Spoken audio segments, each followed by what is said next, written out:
Okay, there we go. You can see the mic in the thing.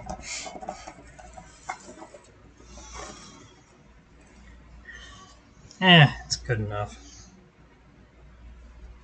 Bit messy over here. But I am broadcasting. I see Nick's there. Hi, Nick. Let's see. I don't see you in the chat yet, but I see you. I see that you said meow. I wonder why you're not showing up in chat. I don't know. Can you hear me okay?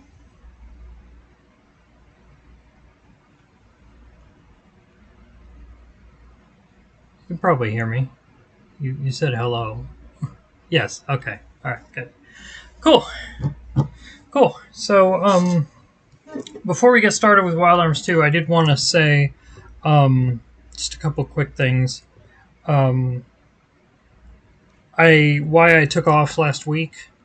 Part of it was I was just like, I worked my ass off at my job last week. And I was, I didn't have that much work to do on Thursday, but I had done so much work over the preceding 4 days that I was just like really tired.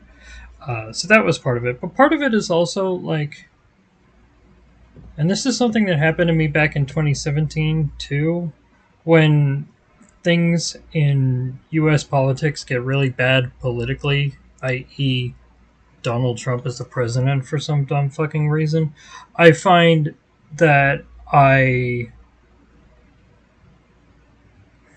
have a certain drive to make art that contributes positively to the universe in some way. I mean, I always have that, but it seems to kick into high gear whenever people are under threat because I feel like it's important to do something and this is the only thing that I feel capable of doing, even though I don't really think streaming an old video game counts as art, let alone making a difference. But I want to do those things. But, the truth is, I think I place too much importance on, like, the ideal of creation and too little on just, like, being a nice presence in people's lives, you know? Like, it doesn't matter if I'm not presenting something perfectly, because the point is to just hang out and have fun, right? Isn't that what streaming is about? What streaming is actually about is hanging out and having fun. I've been thinking about of all the video essayists on YouTube that I love. Probably my favorite is Innuendo Studios, and he's done some great stuff talking about the alt-right and how it has figured into the Trump regime in the past. But you know what he's been doing this year? He's been talking about adventure games. Every week, every Monday, he releases a new video, very short, only about a minute long each, about an adventure game. And I'll tell you something. Those tiny little videos... Hi, Claire. Yeah, there was Robert as a loading screen. Those tiny little videos have brought me a lot of comfort this year. And a lot of joy just from knowing, first of all, that people are still doing stuff for fun. And also just the little human connection of, hey, here's what this guy I like is up to. And, so I realized, and this is something I have to continuously remind myself, it's not about making something important. It's about having fun with people you love, right? That's what really matters. So anyway, let's play some Wild Arms 2. This is my favorite game of all time. I fucking love it. I want to tell you why. Let me switch over to the game view.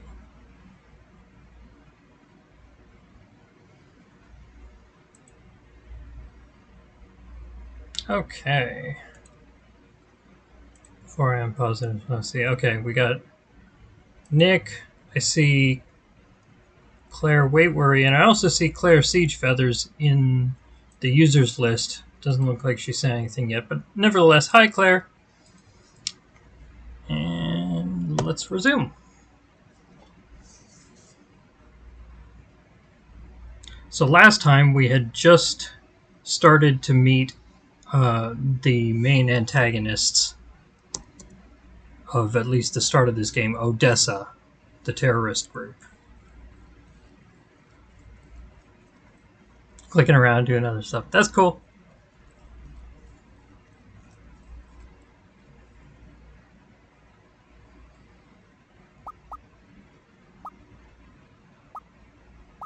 Oh, shoot. Was this from a different... Yeah, I think it was. Now I can't remember. Oh, shit.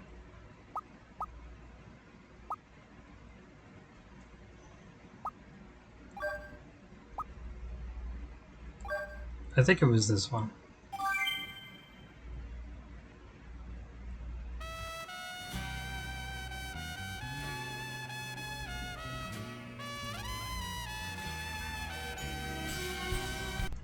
Love that trumpet lick. I always let that trumpet lick play out before I start.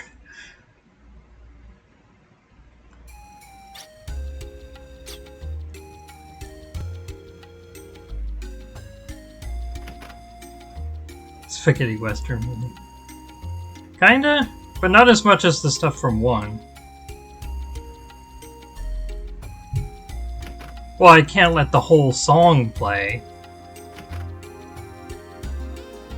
or I'll get a copyright strike, unfortunately. Okay, that's right. This is the right place. Marina gave Ashley gave Marina the empathite.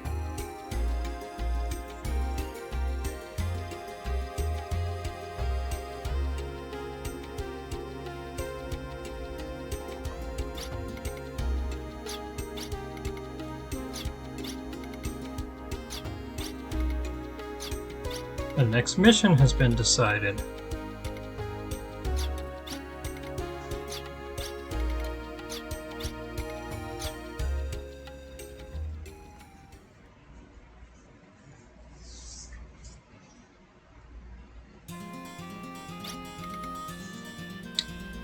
International cooperation is a serious problem.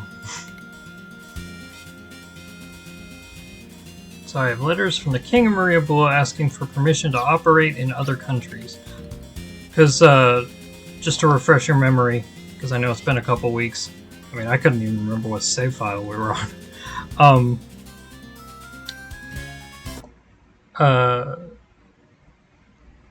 When they were trying to track down Odessa, they didn't have a flying machine, but Irving pointed out even if they had a flying machine, it would have been illegal to follow them over an international border.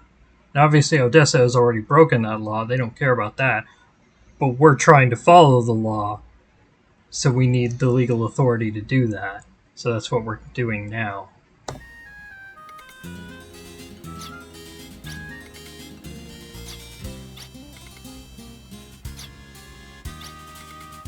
The live reflector.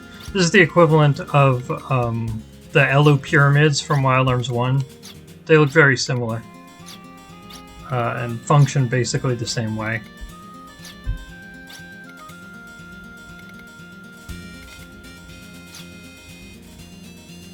The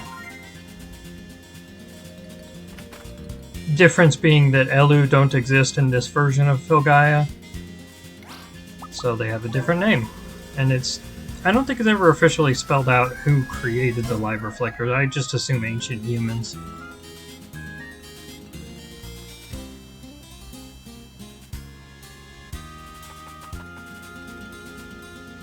Possibly Crimson Nobles.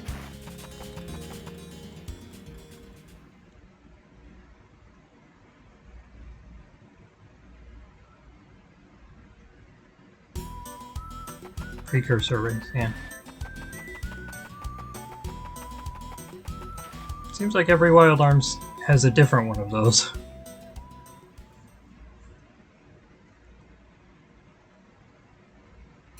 Just gonna check on our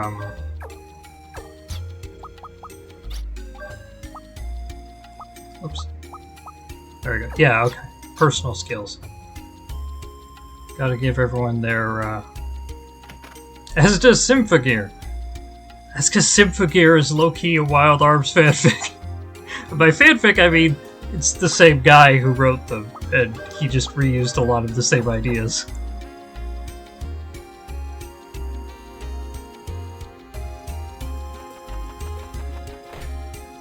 Sorry, sir. Just crashed into that too.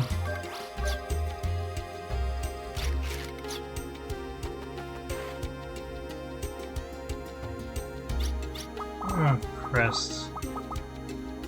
We got a couple. I never remember what Elibart's weakness is. Is the moon bad in Wild Arms? No, the moon's fine. The moon doesn't really figure into the plot.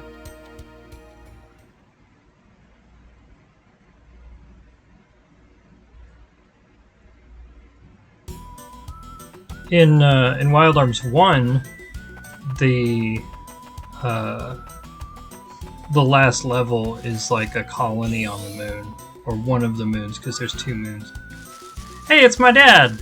Hi, Dad! Hi, Wep. You could call me Amy, it's okay. Wep is just an online name. Hi, Dad.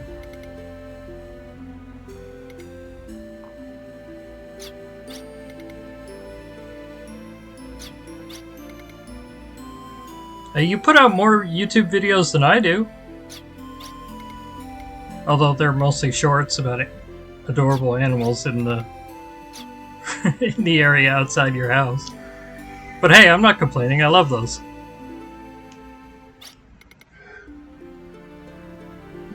It's those kids! It's Tony Stark.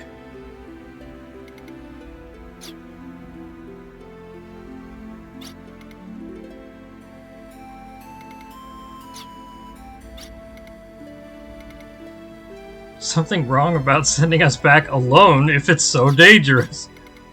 The way you're speaking isn't very cute at all. Oops, I got scolded by an older woman. These kids, oh my god. Just those kids.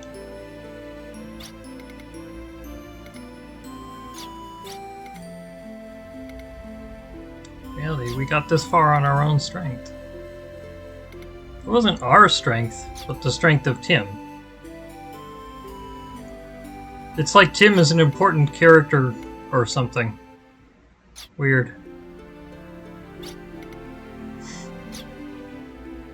He's also the only one of the 3 who's not named after a Marvel Comics character, as I mentioned earlier. Because Tony and Scott are just, you know, they're side characters. They're not that important. So let's try to start up the live reflectors. I hope a big, poorly translated monster doesn't start attacking.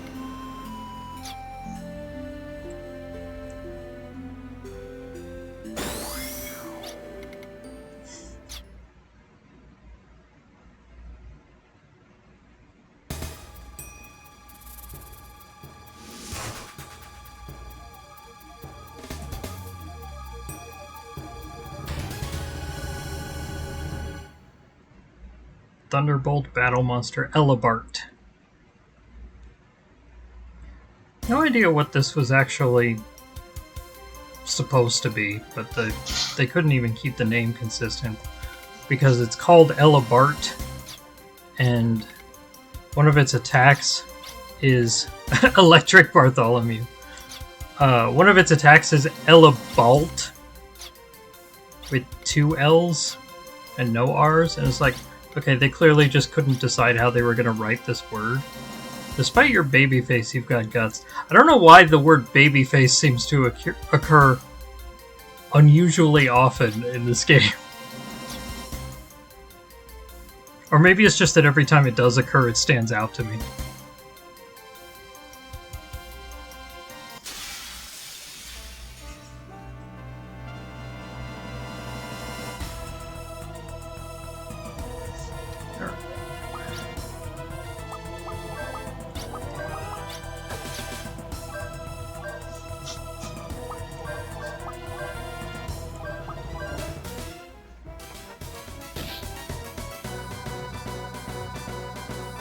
It always directed towards the same character. Is what always directed towards the same? Oh, you mean the attack I was talking about? No, it's the monster. The attack is named after the monster that uses it. They just couldn't decide what the... Oh, Babyface. No! No. I think that time it was Tony talking to Tim, was it? I don't know. And then, earlier, when they were in prison, the first time they were in prison, the second time they're going to be in prison is today, but the first time they were in prison, Brad said it to Ashley. There it is, Elabalt Corrida. So, no, I don't think it's just something the writers like, I guess. I don't know.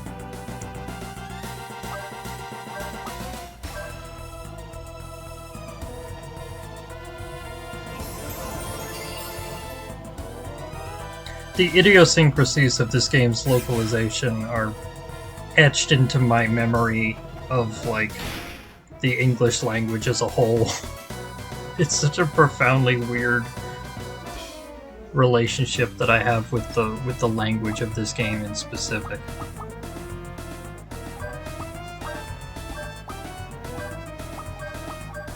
Start working on the main one.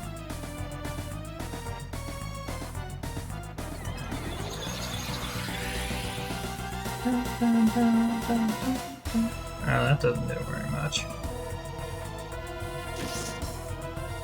Alright.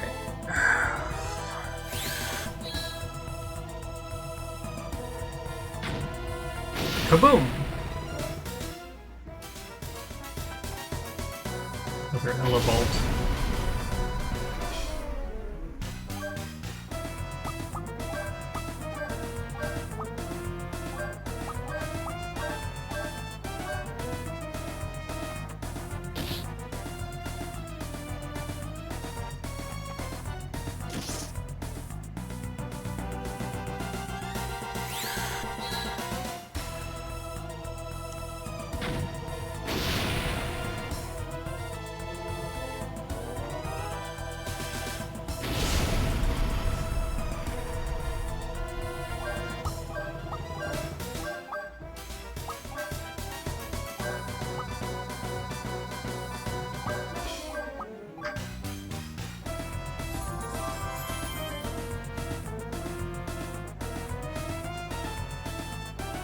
This game has a lot of boss fights, but most of them are pretty easy. You don't really have to worry that much about how you'll beat them. I do want to try to get into at least some of the optional hidden endgame bosses, which are more interesting.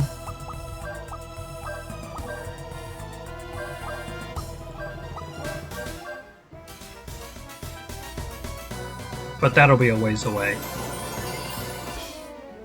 Oh, and I forgot to mention, I'm sorry I haven't uploaded the last time that I streamed yet. I had to do some... I still have to do some editing before I can upload it, because it got cut in half. So I'll try to do that in the next day or two.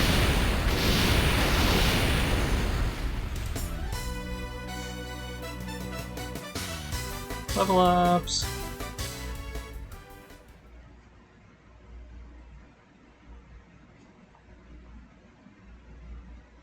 I did download it from Twitch, which is good because by now it's been deleted. But I have not uploaded it yet.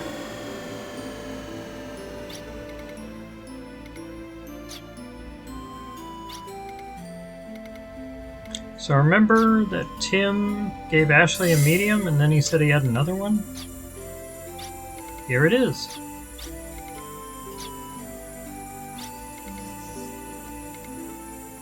The amulet his mother left him.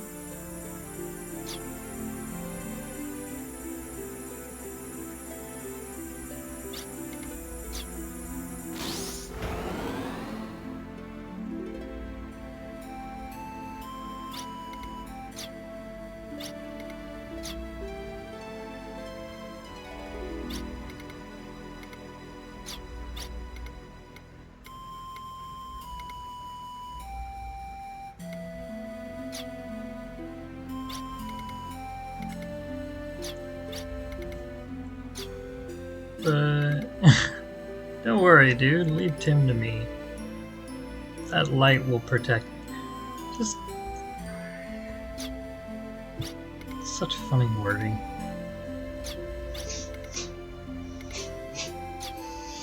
If we're lucky, we might run into a bug in Sylvan Castle.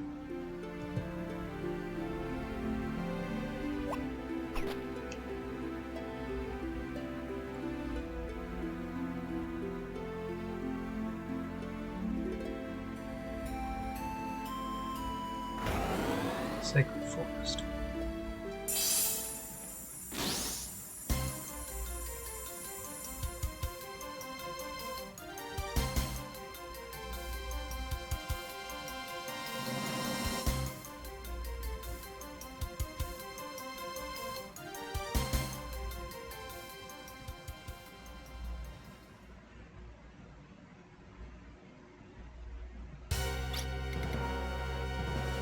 And the classic Wild Arms tradition of, here's what the villains are up to. Our most serious enemy now is probably financial. Same.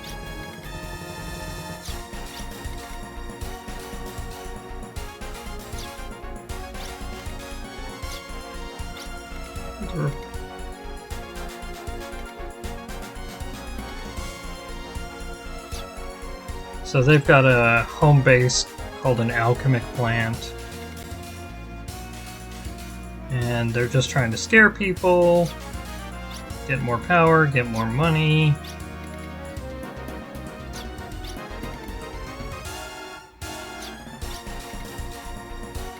I'll pass. That's beyond my jurisdiction, so send only fun work my way.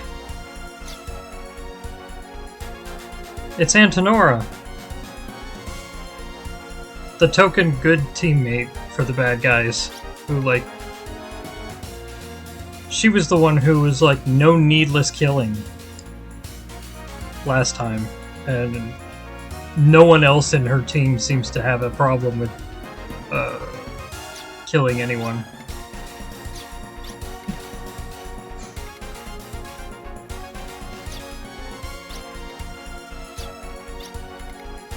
Weren't they used in the demon summoning experiment?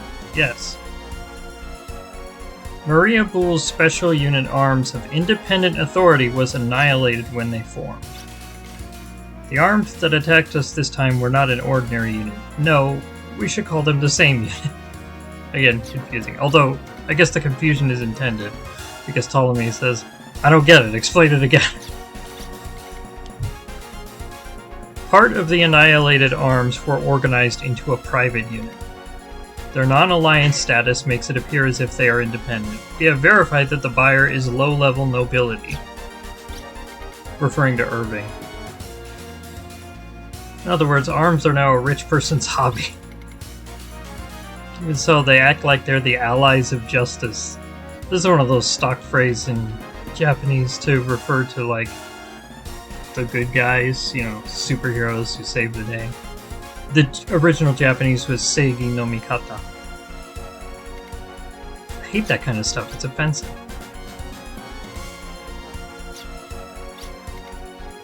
But they're worth using. If they're hostile to us, we should just let them be so. They're allies of justice. What will happen when they're beaten to a pulp? God, these guys are just so, like, alt-right, using violence as propaganda shit.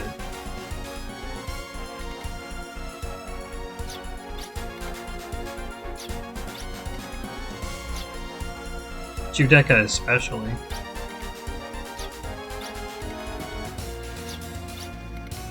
Welcome them in as grand a manner as possible. Our enemies are finances. That's a good one.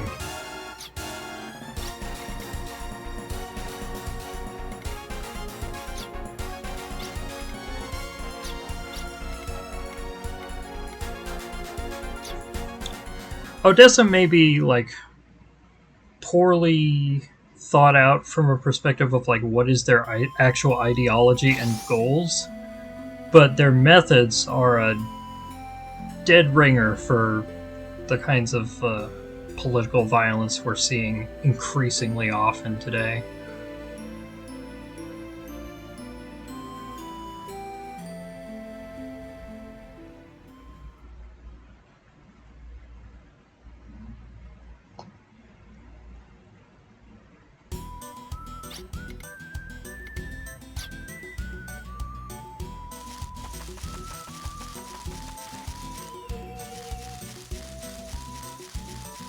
I want to live in a castle in a forest.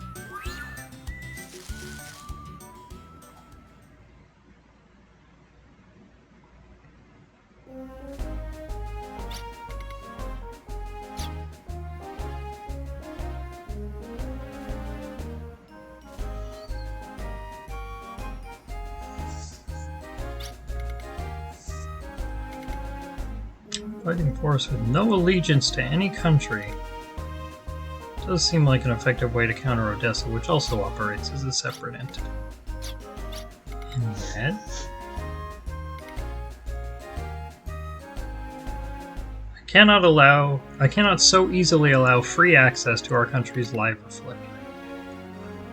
If you of arms have permission to come and go as you like, our people might come to doubt their security. So you can see how nationalism is playing, like, a role in preventing effectively dealing with an international threat.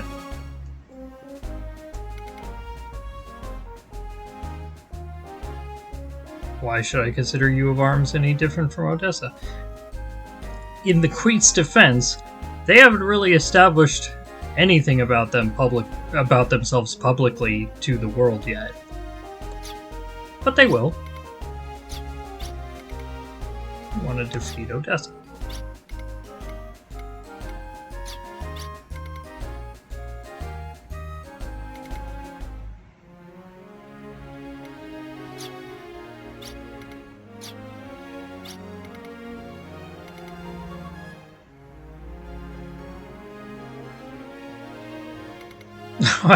I do love this. It was actually Sir Valeria who proposed this, wasn't it? Only he could have come up with an idea as novel as an independent fighting force. Please tell me to come visit me with his lovely sister, not ours. His lovely sister. I just love it, like...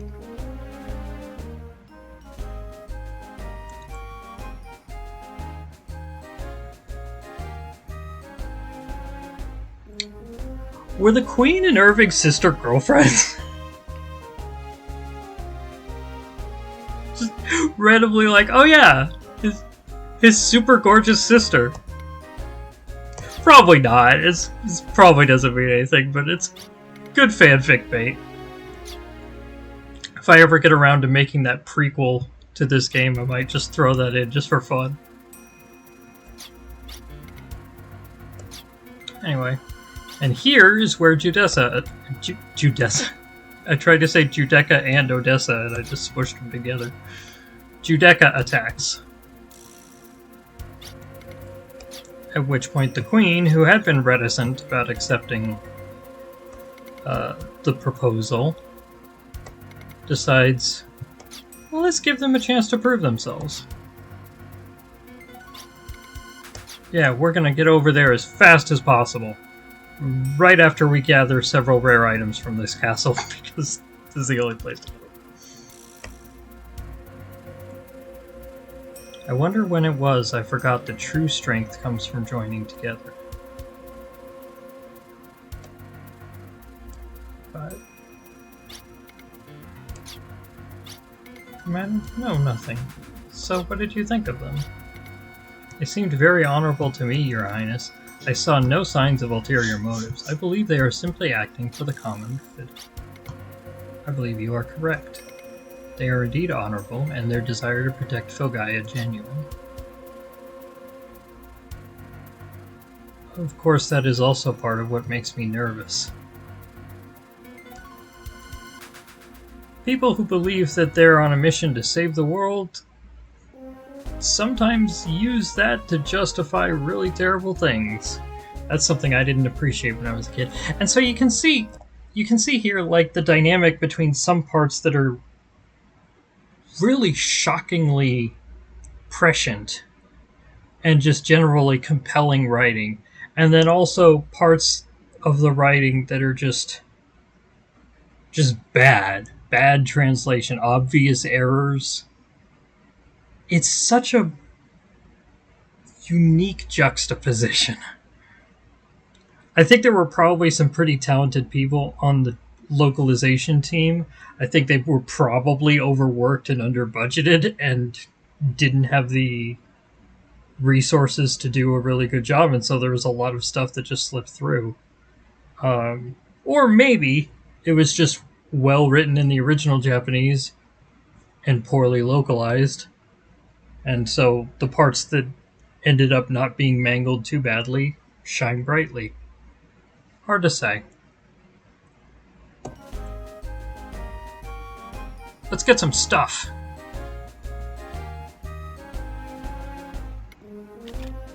Hidden room number 1.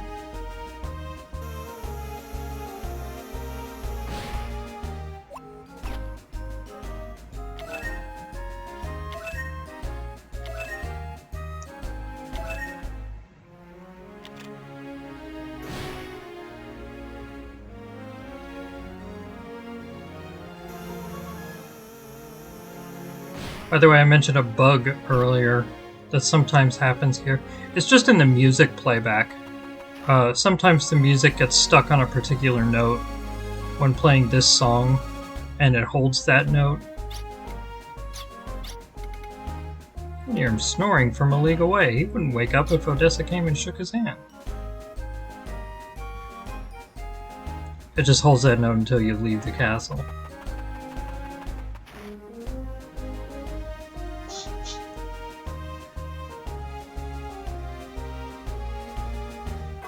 Let's wake that guy up by going to ring a bell on the opposite side of the castle that he will somehow hear. I don't know.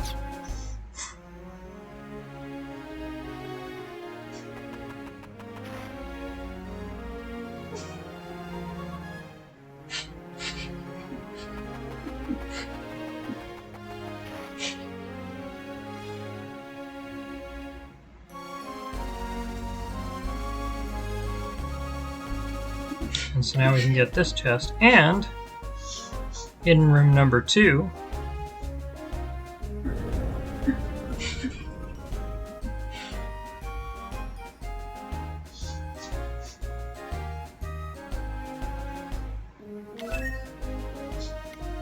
oops. There we go. Alright, that's it for the items.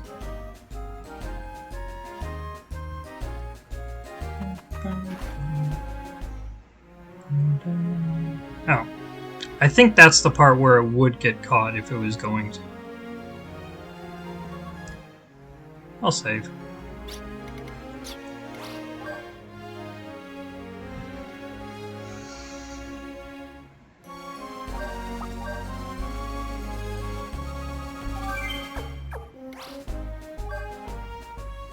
A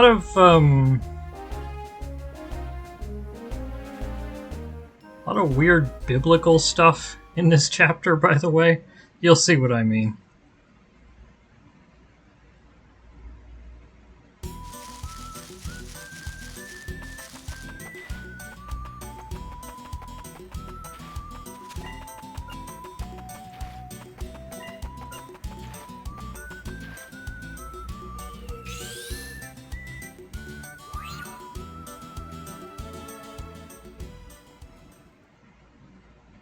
A little hamlet called Haumetz.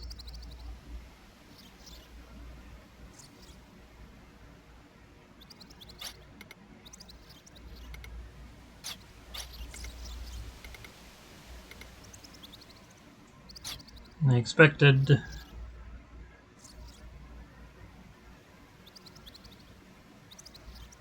I beat Claire to it. They expected to confront Odessa here. There's just no one here.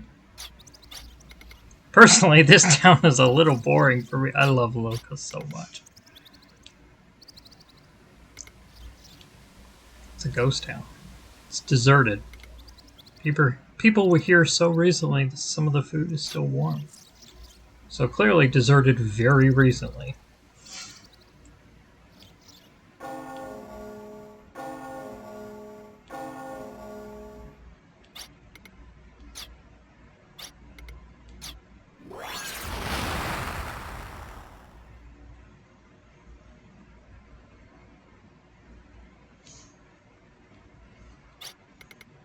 There he is. Whenever I have this much fun, my glasses start falling down. I mentioned that Akifumi Kaneko reused several of the ideas from the Wild Arms games in Symphogear. There is one of the villainous characters in Season 2 of Symphogear is basically Judecca by a different name. And he says basically this at one point. It's translated differently. I would have translated it exactly the same as it was here, but I doubt the fan translation team behind Season 2 of Symphogear recognized that Akifumi Kaneko was quoting himself by just reusing this line.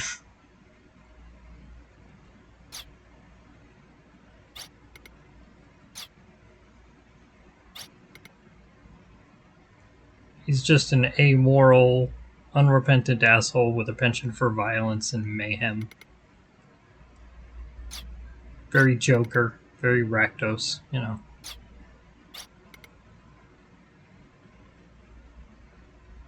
Uppity little girl, aren't you? If I were to fight you myself, I might accidentally kill you. Another translation problem. This was supposed to be the Tarrasque, which I think had origins in, like, French folklore, if I recall, but popularized by D&D. The Tarrasque is a supposedly indestructible creature. It's also a magic card now, because they did a D&D crossover.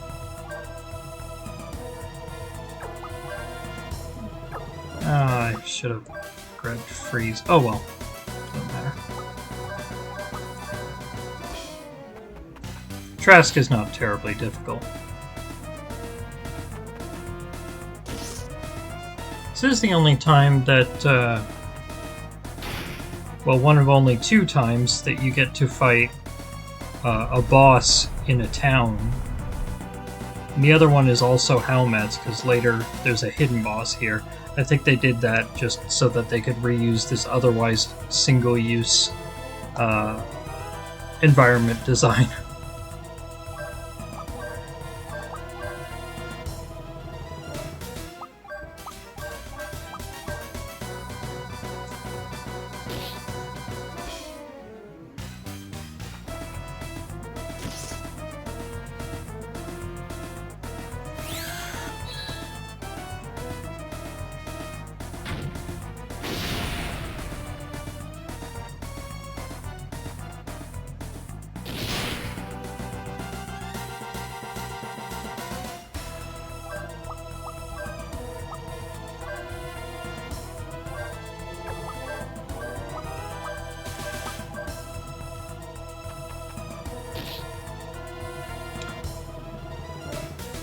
So a good bit of Wild Arms strategy, or at least strategy for Wild Arms 1 through 3, and Alter Code F, is if a character ever gets to max FP, all of their negative status effects are cured.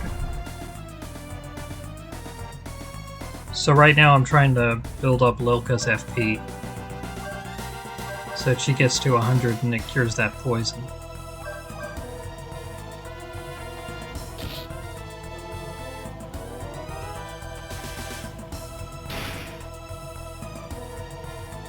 Good, more FP.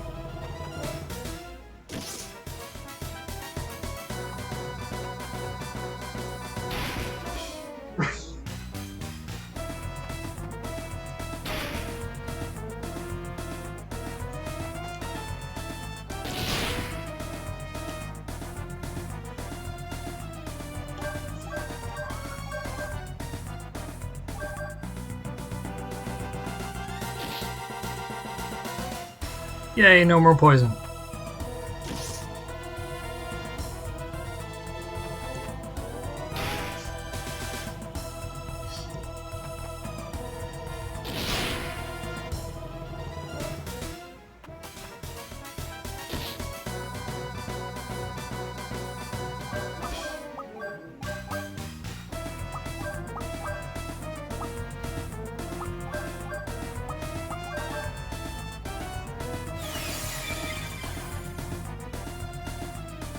Oh wait, I didn't actually need to do that. Ashley can't get poisoned right now because he has the Moonstone equipped. Oh well.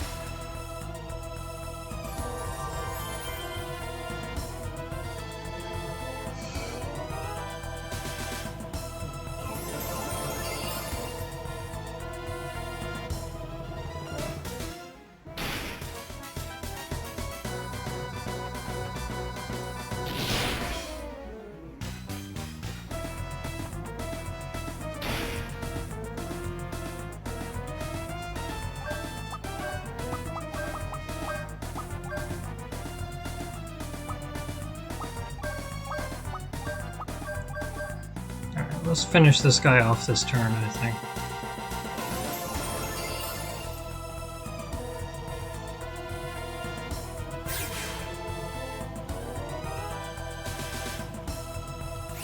Maybe, hopefully, not sure.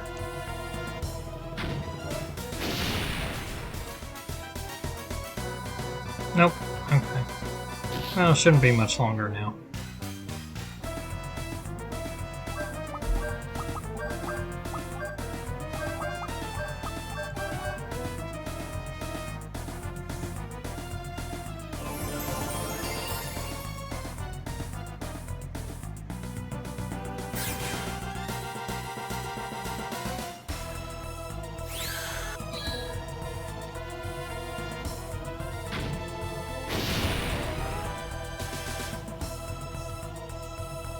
There we go.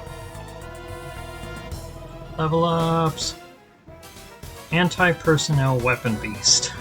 Another returns any effect.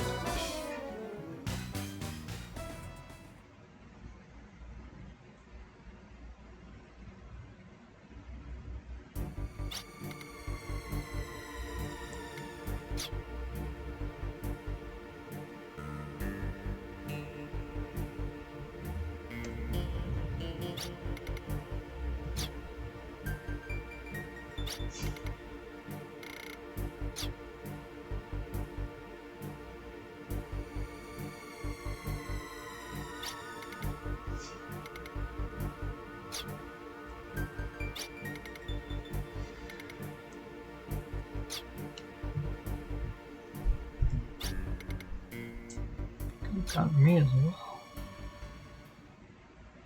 Anyway, so something from within Ashley overpowered Trask but knocked them all unconscious.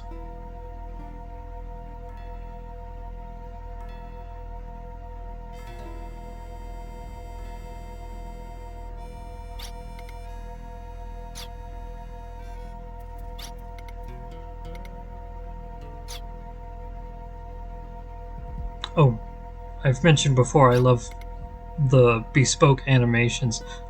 Particularly, French folklore Tarasque had 6 legs and a lion's head. Sick. Yeah, this one doesn't really look anything like that. It's mostly just named after it. And then the translation team didn't even get that right. Although they did, the later Wild Arms games, they finally start calling it Tarasque. Because there's always a boss called that in every Wild Arms game. Anyway, but when Lilka wakes up, she has a very cute animation here. Well, after I was attacked by Trask, I couldn't move my body. Then, through a hazy consciousness, I saw everything turn white. That's all I remember. I came to, I was locked in here. Instead of poison and a turtle. And probably took them to task for. Yeah. Things like this always happen to me. Yeah, it's not even the first time we've been locked in prison. Mercifully, I think this is the last one. I don't remember any other prison levels either.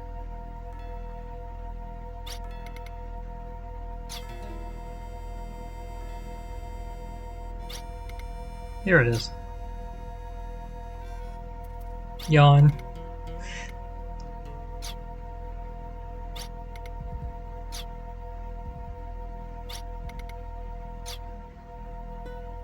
That's right. Ashley is Ashley. I wonder what happened to me. For example, maybe for a minute, I thought Ashley was you. I'm still not totally sure what's going on with this line. I think what Lilka's thinking and trying to put into words and failing is that she had been thinking about her sister. Was expecting to wake up next to her sister.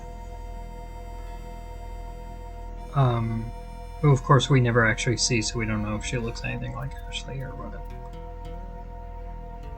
At least that's the only sense I can make from that line.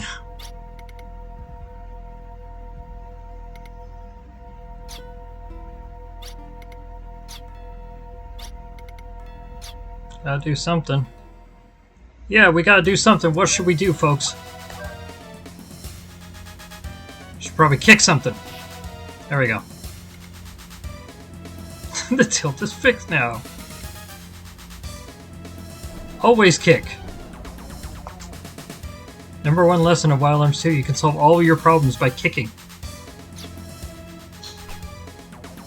Not all your problems, but a surprisingly large number of your problems.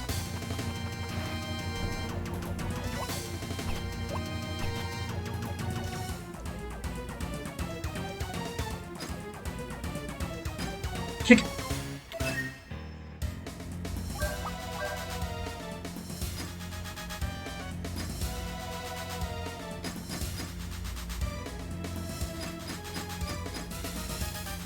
More of the same kind of spikes in the floor and other traps kind of gameplay that we saw a lot of in Wild Arms 1.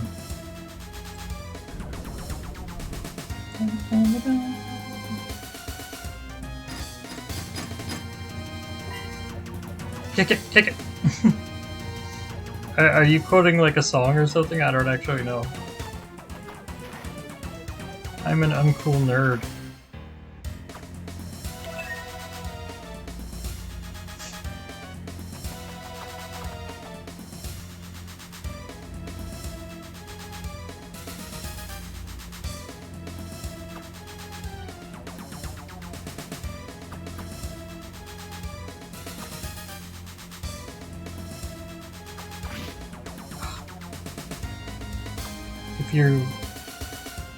If you go in exactly the right spot, you can get through there without dashing and without getting hit.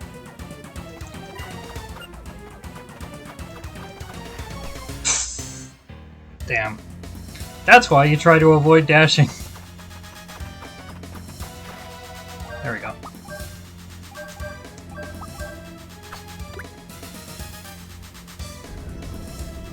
Cheering on the kicking! Yeah! There's more kicking coming up. Dun, dun, dun, dun, dun. Dun, dun, dun, dun, dun.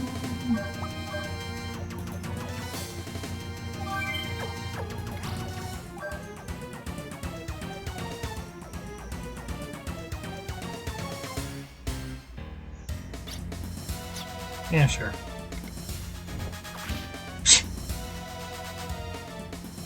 Fake door.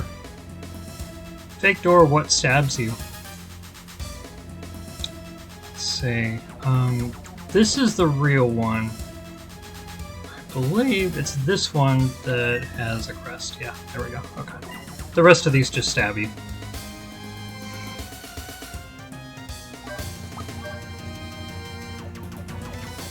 Just because it happened twice doesn't mean there'll be a third. What does that mean? It means kick something. 3 times.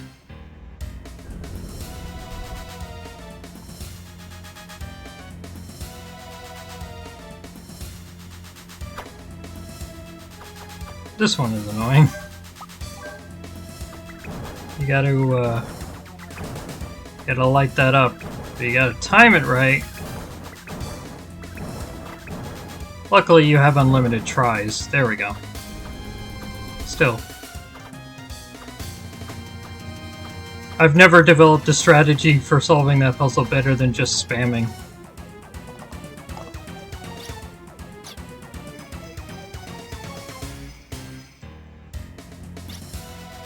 There we go.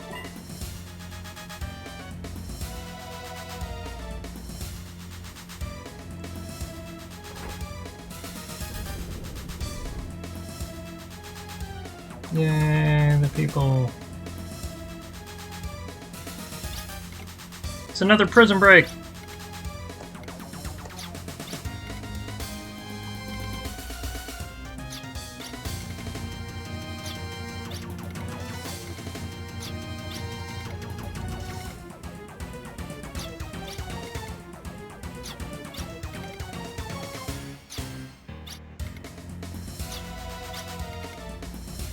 I'll go ahead and check things out. Oh boy, Ashley's going ahead on his own.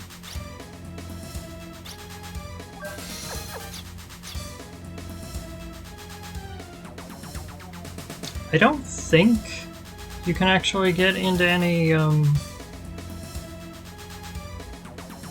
random encounters while you're just Ashley, but I'm also not positive that you can't. This is a neat little room where there's those spikes that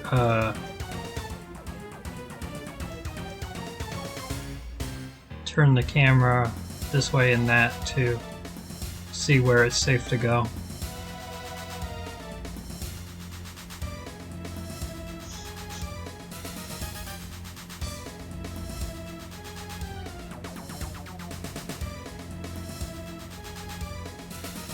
There we go.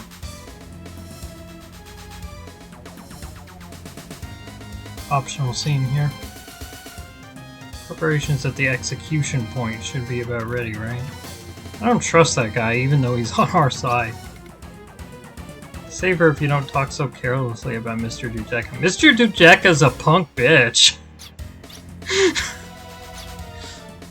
That old joke. Kylo Ren's a punk bitch. Anyway.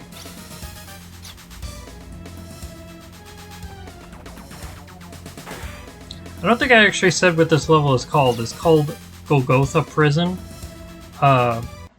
Golgotha is the, if I recall correctly, was the original Greek name of the prison more often known as Calvary, which was the site of the crucifixion. Or rather, the crucifixion happened like right outside of Calvary, I think. Anyway, just bringing that up for no particular reason.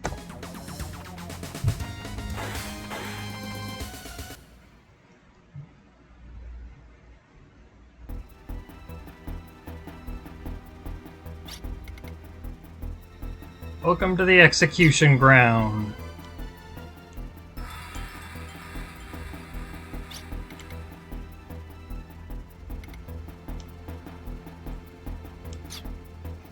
Wasn't the only one waiting. Yep. They actually did that. Which, like, I get that Japanese audiences would be much less likely to be offended by something like that. Yeah. Still kind of amazed that this game got a US release. Yeah, don't worry. They're not actually like being officially crucified. They're just tied up. But still,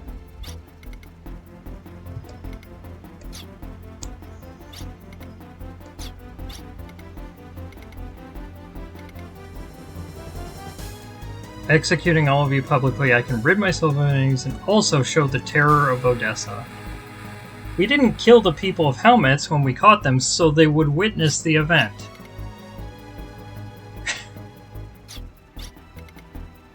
I think a very vain terrorist would do.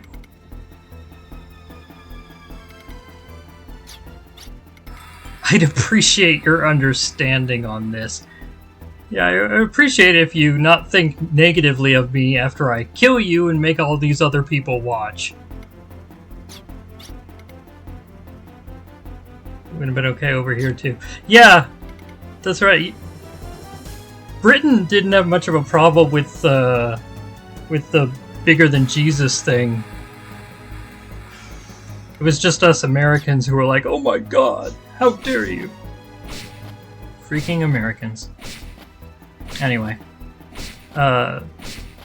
Despite the imagery, this isn't really about Christianity.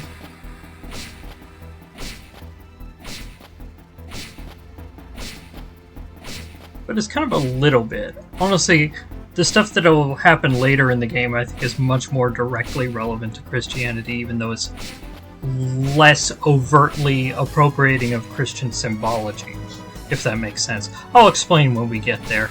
In particular, the stuff at the very start of Disc 2. Sorry, it's probably difficult to hear what I'm saying. Trask is beating Ashley to a pulp. Change of plans, kill all the hostages. Nope, can't do it anymore. It reached even the lady consort's child. You can't do as you please. I have no idea what this line was supposed to be. I think at some point I wrote down the original Japanese version to try and find a better translation. This is just complete nonsense.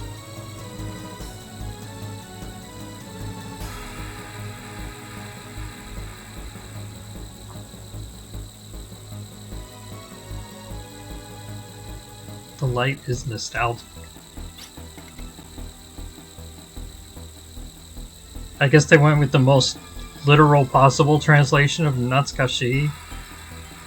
Even though I've seen enough fan subs to know Natsukashi, even though it literally means nostalgic, there's usually better contextual translations.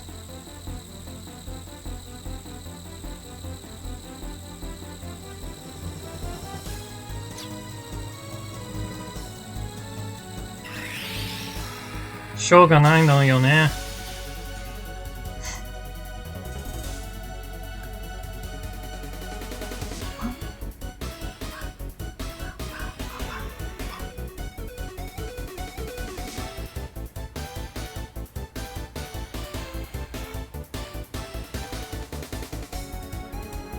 Best music in a game. Could have been more like Familiar. Yeah! Familiar might have been a better translation. Like, nostalgic is the most literal translation, but it just... English speakers don't usually use the word nostalgic that way. I usually see, if someone says Natsukashi in an anime, I usually see it translated as, like, brings back memories, rather than, I am feeling nostalgic right now. Because, you know, it's awkward. Anyway.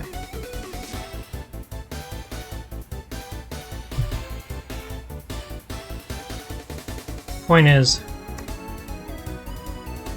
in order to protect his comrades, Ashley has been able to synthesize the power of Lord Blazer and Anastasia within him into this form, which is neither good nor evil, but very, very powerful. And thus we get the kick-ass theme.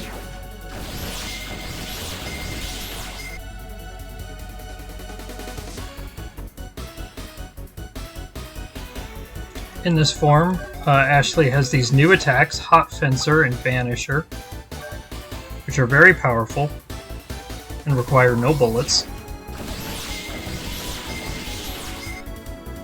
Also, all his stats are up.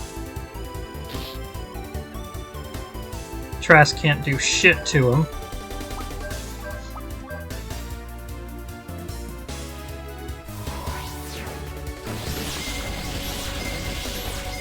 And it's just very cool. Ashley's immune to poison right now, although that's not the transformation. That's the fact that I gave him Moonstone.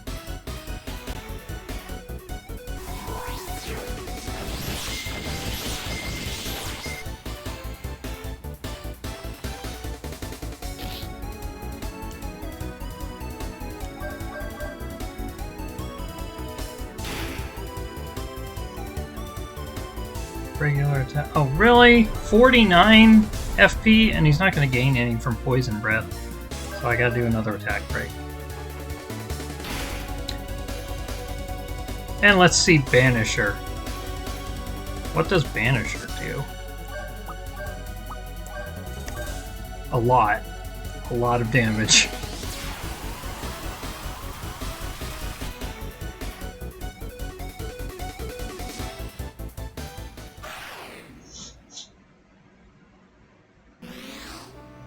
And it puts him back. I was hoping that would actually finish him off. I guess Trask had more health than I thought. Or Banisher did less damage than I thought. Anyway, still shouldn't take very long.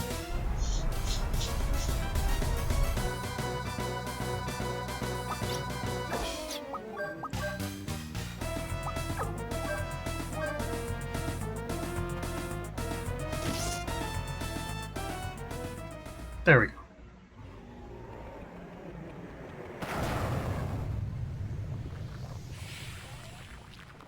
Beat Trask for good.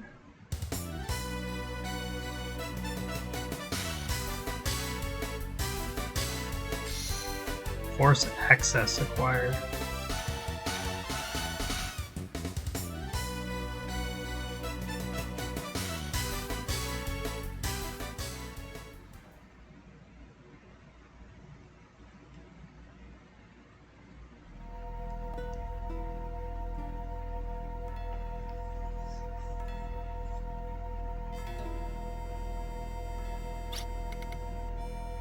What the heck just happened?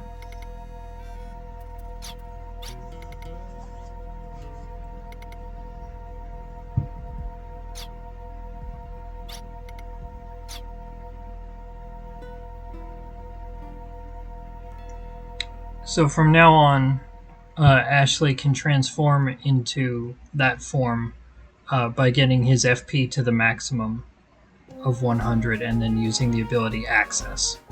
And that's going to be the general strategy through most boss fights.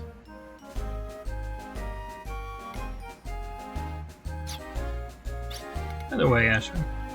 Yes, Your Highness. Are you sufficiently recovered?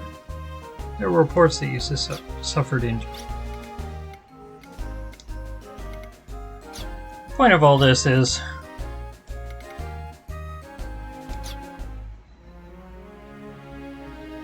the Queen is now sufficiently convinced, obviously, of Arms' honorable intentions.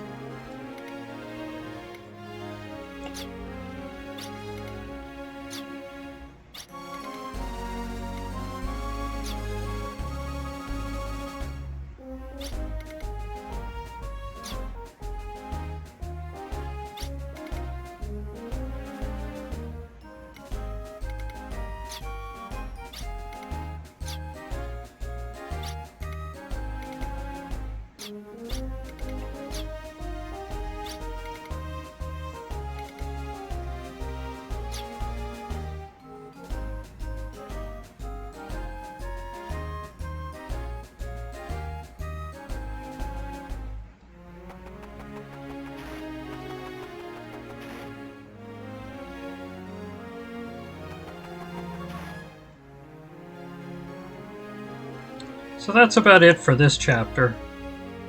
Relatively little gameplay, but a lot of story, a lot of stuff happening, especially conceptually. There's this and maybe one more scene, and then we'll wrap it up for today.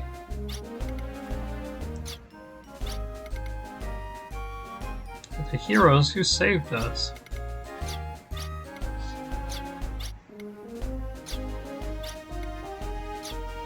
You are magnificent.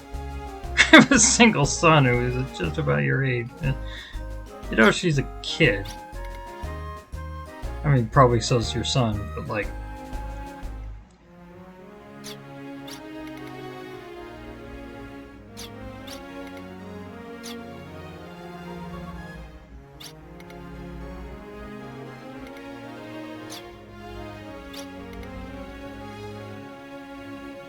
great aid to us in a dangerous time. Of course, there is no one but Arms to stand up against Odessa.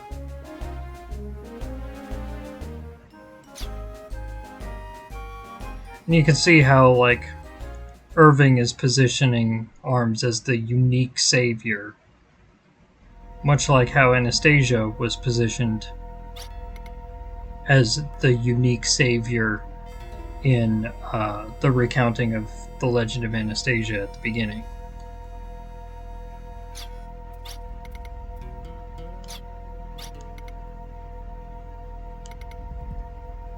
And we'll gradually see why that's pretty messed up over the course of the game.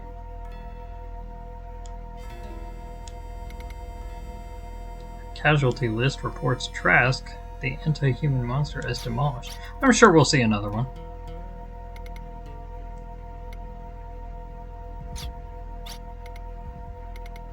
One of the kind of funny things about this game is there's always... boss fights always come in threes, and since we fought Trask twice today, I can guarantee there's going to be one more Trask fight. I mean, they don't always come in threes. There's plenty of one-off bosses, but there's no one you fight exactly twice, unless you count Grausfine.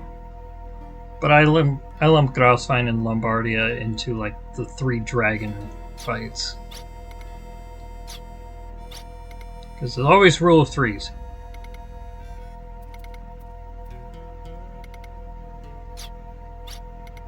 Is it right here? Yeah. Canis demon summoning our forces can grow forever. I've always gotten everything I've ever wanted. Power, you, and Filgaia are all mine. Wow, he seems great. Fitzfeld is such a monster. I'm gonna get myself a cloak. The cloak is cool, admittedly. He's a shitty guy, but cloaks are cool. Operation Guardian. So you can see that the Guardian stuff that we were seeing with Tim earlier is going to come to fruition pretty soon.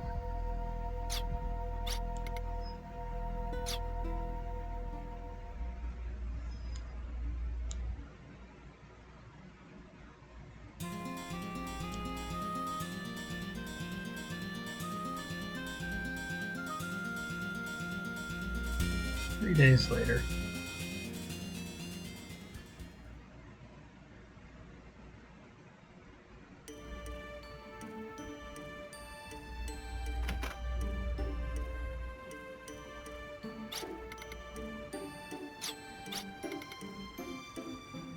Just on leave.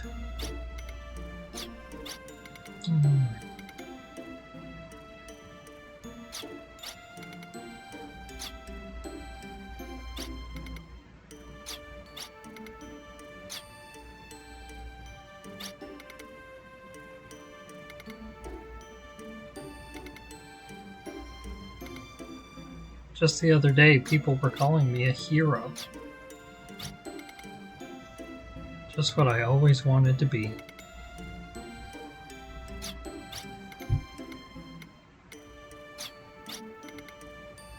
People expect a lot, and that gives me the strength to go on. I feel I have to be the hero who dispels people's fears, the hero who saves the world. Hey, mermaid!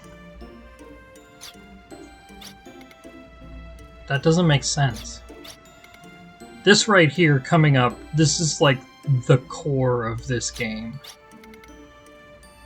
Is what you're describing really a hero, Ashley? It doesn't sound like one.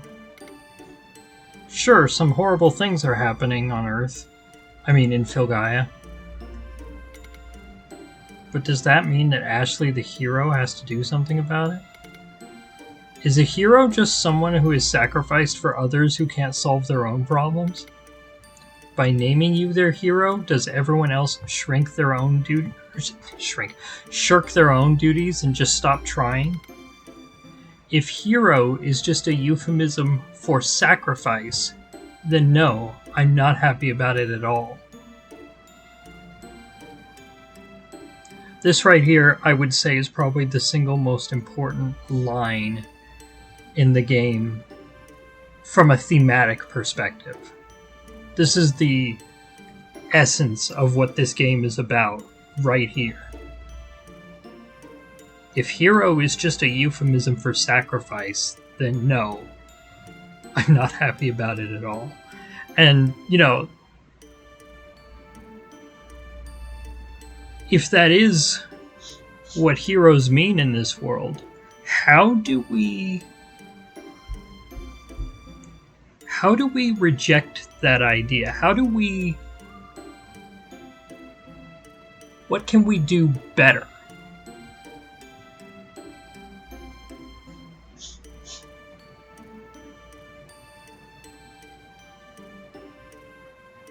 Something to think about, and we'll see several answers to it.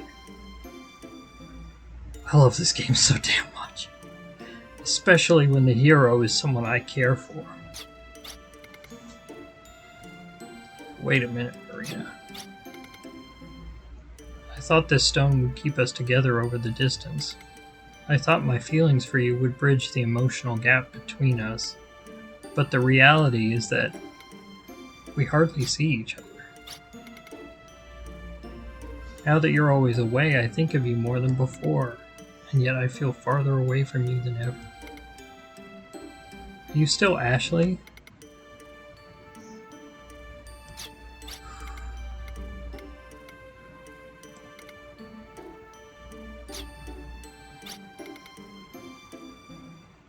I understand. I know you're Ashley. I know, but I torment you because of my own insecurity.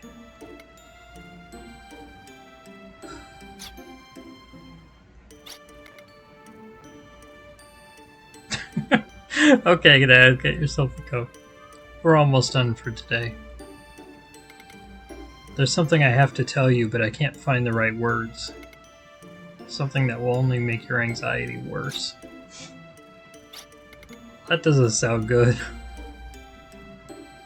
Ashley is, of course, referring to the fact that he now transforms into this weird Black Knight creature.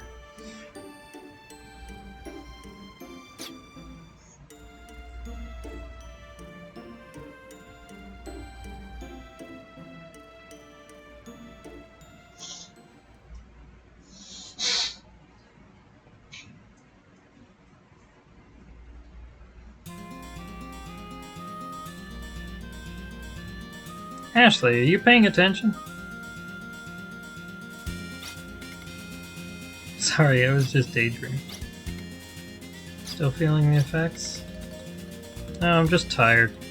I mean, that could be one of the effects. I tend to imagine an extreme physical transformation like that would be exhausting. Anyway, we'll get just a preview of what we're doing next week.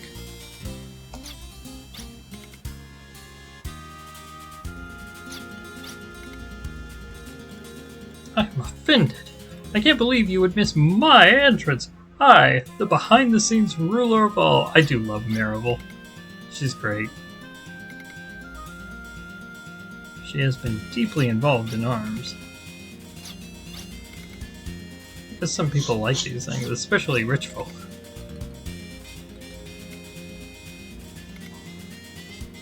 KnightBlazer.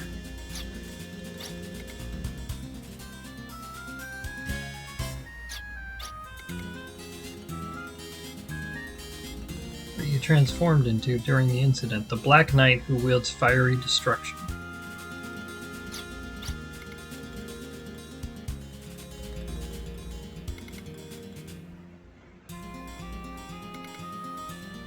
The demon who possesses you and the lost guardian blade Arget Lam have met. Those two powers joined within you and came to a balance, neither attaining supremacy. The holy power and the demonic combined with your own soul to become KnightBlazer. That is another you.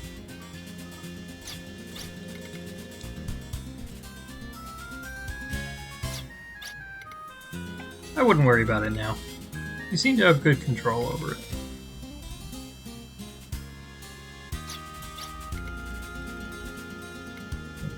Do you know me? You seem to speak like you do. Don't you think it's rude to pry into a girl's secrets? I love Meryl.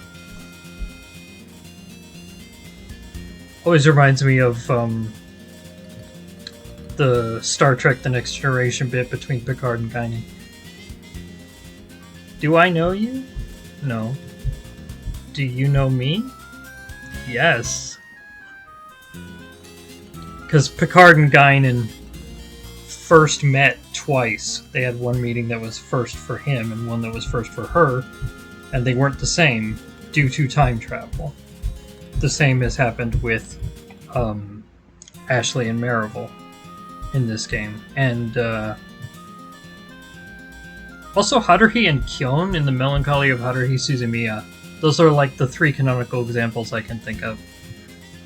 And in all three cases, the characters have a very interesting emotional dynamic.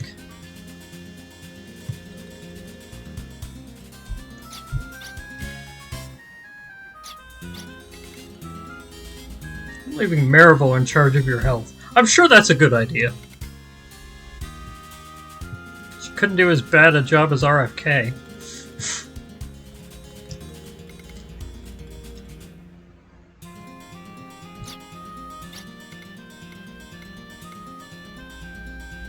There's the Doctor and River Song in Doctor Who as well, but the less said about that, the better. Okay, I have heard about Doctor Who, but I've never seen it. Guinan was stuffing Mark Twain. Yeah. I suspect even time travelers are vulnerable to the Cult 45. I absolutely adore that episode, and specifically the actor that got to play Mark Twain.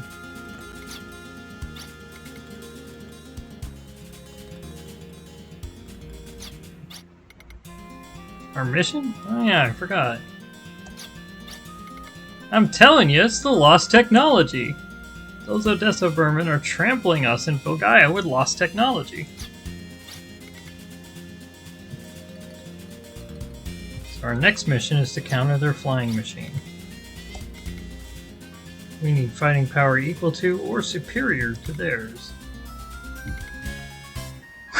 We must use our knowledge to bring back the newest and strongest lost technology. The newest lost technology. If it's already lost, then how could it be new? I don't think we should leave this up to you-know-who. Hey, quit whispering over there.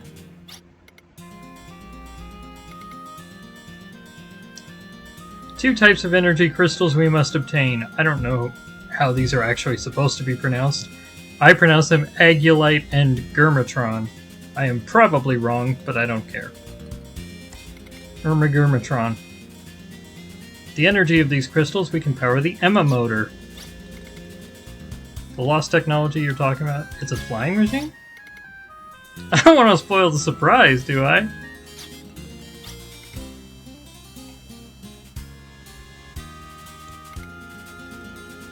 Where do we find these crystals? Agulite crystal is mined near the town of Holst. A few Gurmatron crystals are supposed to be left in the shut-down Raylene Observatory. It was supposed to be Leyline Observatory. So many translation problems.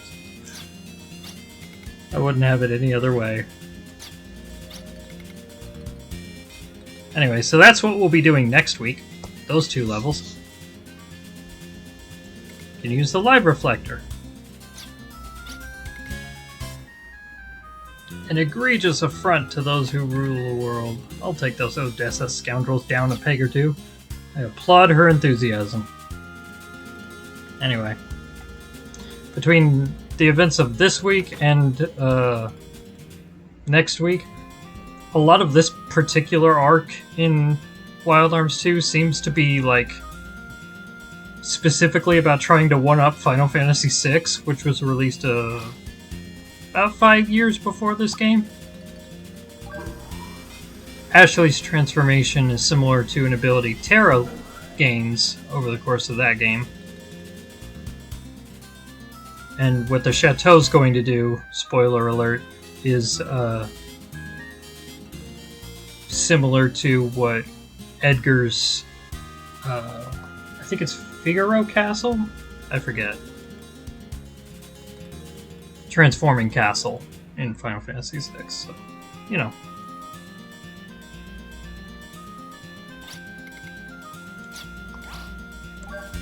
But we'll wrap it up here.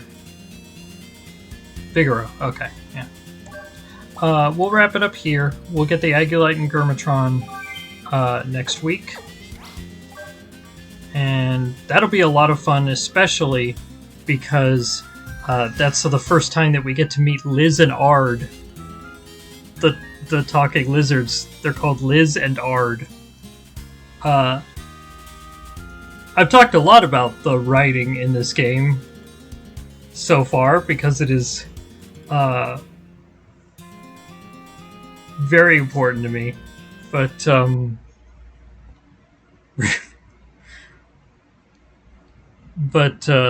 there's nothing. No part of this game's writing is stranger, or even close to as strange, as the Liz and Ard stuff. Liz and Ard have the wildest, wackiest dialogue.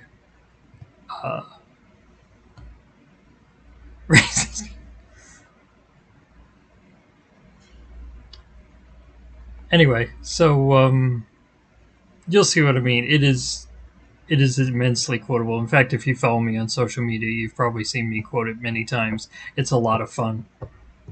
Looking forward to that. But that's all for today. Bye-bye.